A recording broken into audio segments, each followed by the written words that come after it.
Prodipak dengan NIM 863168. Di video kali ini saya akan membahas tentang biografi dari Henry Fayol dan 14 prinsip dari Henry Fayol. Biografi dari Henry Fayol. Fayol adalah seorang teoris manajemen atau administrasi yang berasal dari Prancis. Dia lahir pada tanggal 29 Juli 1841 dan dia meninggal pada tanggal 19 November 1929. Fayol adalah salah satu kontributor yang paling berpengaruh dalam konsep manajemen atau ilmu administrasi pada zaman modern. Peninggalan Fayol yang paling terkenal adalah tentang 5 fungsi utama manajemen, yaitu yang pertama, merencanakan, yang kedua, mengorganisasi, yang ketiga, memerintah, yang keempat, mengkoordinasi, dan yang kelima atau yang terakhir, mengontrol.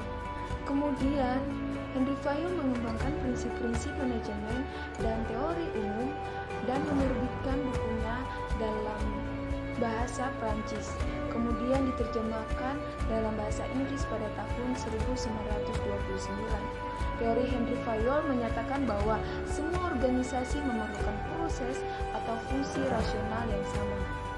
Nah, ada 14 prinsip manajemen yang diungkapkan dari Henry Fayol.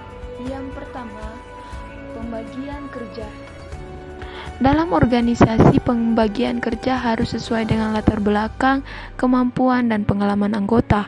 Hal tersebut karena pembagian kerja yang sesuai akan meningkatkan nilai produktivitas, efisiensi, dan keefektifan suatu organisasi.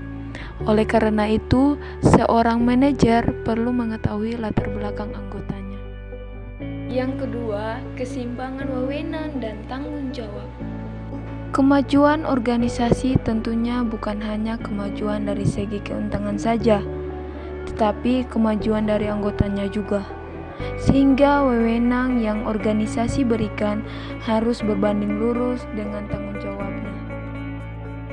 Yang ketiga, disiplin. Sikap disiplin merupakan sikap anggota menyikapi aturan organisasi.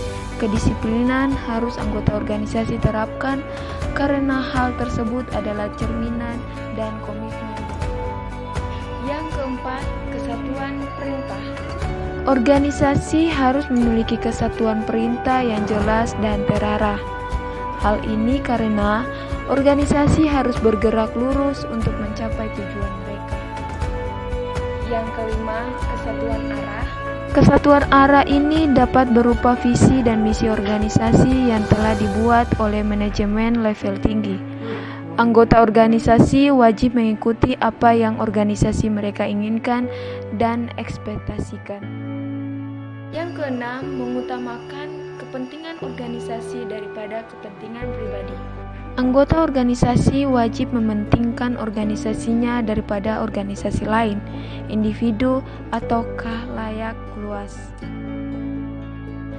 Yang ketujuh, kompensasi yang adil. Sama halnya dengan pemberian wewenang dan tanggung jawab yang adil. Tentunya semakin berat tanggung jawab dan semakin tinggi jabatan harus berbanding lurus dengan kompensasi yang seimbang. Yang kedelapan, sentralisasi.